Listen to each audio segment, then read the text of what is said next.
Mario Sluggers is not a perfect game.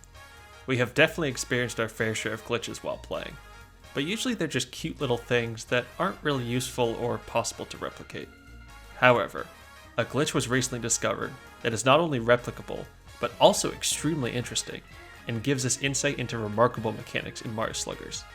The mechanism behind this glitch was actually found a long time ago. You might have even experienced it in your play without noticing. If you hit a ground roll double with a runner on first, but they score before the ball goes out of bounds, the run will count, and the runner will be relegated back to third. This seems to work because the game immediately counts all runs instantly, but still always puts runners 2 bases ahead of their original base when a ground roll double's hit. This is cool and all, but this trick only gets you 1 extra run. Is there a way to further abuse this mechanic? It turns out the answer is yes, but the method of achieving it is much more complicated. Now, aside from ground roll double, what's another method to return runners back to a certain base, no matter what happened? That's right, a foul ball. But we're not actually going to hit the ball. Okay, this is confusing, but stick with me here. We're going to get a foul ball without ever hitting it, and here's how. Keep in mind you need to be using sideways controls or nunchuck to pull it off. We're going to start by disengaging from the mound by pressing A for sideways controls or Z for nunchuck. Normally, if you disengage and wait a second, it forces you back to pitching. But not if you have a runner on base and they're caught in between bases. So get another person or set up a controller and have someone in between the bases. Then disengage, run your pitcher all the way to deep outfield, and throw the ball to home. If you have a pitcher with a strong enough arm but not too strong, the ball will slow down around home plate. Get your run around the bases and score a run. Now move your catcher, wait for the ball to get into foul territory, and attack it. Lo and behold, it's a foul ball. The runner returns to the base, and the run still scores. Hello? How on earth is that a foul ball? Well, to be honest, I don't fully understand. Let's go over some more details about this glitch before we try to think about the exact mechanism. This glitch does work on every stadium, but some conditions are needed for it to work. First, the ball has to be actually foul when you attack it, which is fairly obvious. But you might be wondering, why are we attacking the ball in the first place? Well, it turns out that just touching the ball when it ends its roll isn't enough to trigger the foul ball.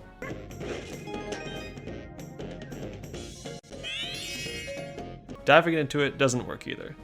Something about the attack move is special, and to me that's the strangest part about this glitch. Another thing that can ruin the glitch is a stage hazard. You can see here that if you get hit by a Bob-omb in Bowser's Castle, or hit by a train in Yoshi Park, the foul text will never show up and the glitch won't work.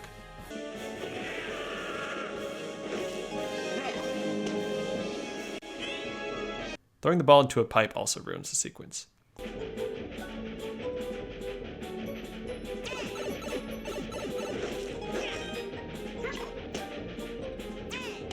And I'd assume that getting hit by ice in Peach Ice Garden or a barrel in DK Jungle would have the same effect.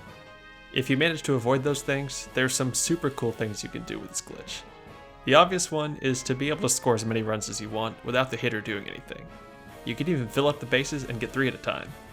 You could sort of already do that with walks, but in this case, the hitter won't have any box score at all, except for the initial player getting on base.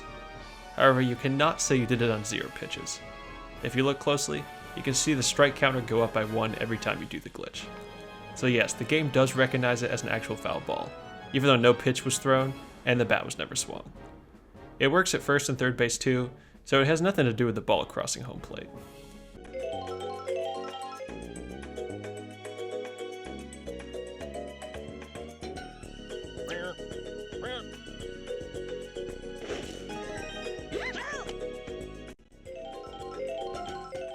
Another cool thing you can do is get the same runner out twice, by tagging them out while they run.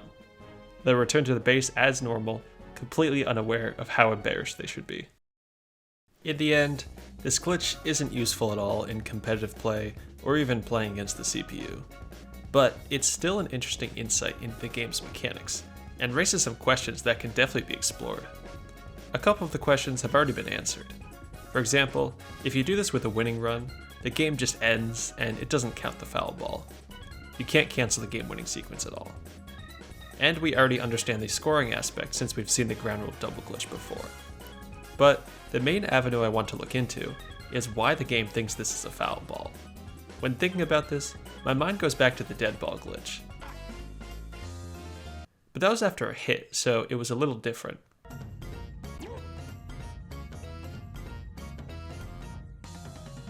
In this case, the ball was never hit, so why does the game think the ball's in play? If you attack the ball when it's in fair territory, nothing will happen, so clearly the game doesn't think it's in play just because you attack it. But maybe the secret lies in a part of the foul ball code that activates based on various conditions. One of the conditions is that the ball touches the ground for the first time in foul territory. Gary. Just kidding! Oh my god. That was a bomb. It's not fair. But obviously you have to add in the fact that the ball must be in play. Otherwise, it could activate on pitch outs. But maybe the act of attacking the ball in foul territory wasn't given the condition that it must be in play, since there's no real reason for that to happen in normal gameplay. Just my best guess. So tell me, commenters, why is this the foul ball? Is there anything else we can do with this glitch? Can we do something similar to confuse the game even more and produce even glitchier results? Have fun exploring. Before we go, just wanted to shout out MarioMorty for discovering this glitch and Stukmund for helping to get footage with it. I appreciate that very much. I also want to give a shout out to you viewers for the awesome response to the last video. I said to like and comment if you want another tier list, and boy did you. So, as promised, a new tier list is coming soon. Stay tuned. Oh, and I did also mention a tournament. More news on that later, but in the meantime, our Discord server is hosting some smaller Sluggers tourneys in the next coming weeks, so join up to get your fill. See you next time. Let me be honest with you for a second. I was thinking about other things to talk about with this glitch in order to make the video a little longer, but while sitting here, I think I may have come up with the underlying reason why attacking the ball results in a foul ball. Mario Superstar Baseball. I was trying to think about if you could do this glitch in Mario Superstar Baseball, and then it hit me. That's the difference. Mario Superstar Baseball doesn't have the attack move. It has all the chemistry that Sluggers does, but none of the buddy moves. So what's the significance? Well, Sluggers copied a lot of code from Superstar Baseball. I mean, a lot. And you can see this if you go into the code yourself, but also just in the game. For example, some of the batting animations in Sluggers go off screen since they copied the camera zoom code from Mario Superstar Baseball, but a lot of the characters are bigger. So what I said earlier about the code is probably true, but the reasoning is different. The foul ball logic for diving and just touching the ball is correct, but when they added in the attack mechanic, they must have forgot some of the part of the code. Yeah, it's pretty rough, but that means there's more to exploit with the attack. So Mario Superstar Baseball fans, let me know if this explanation makes sense, and thanks so much for watching till the end. See y'all next time.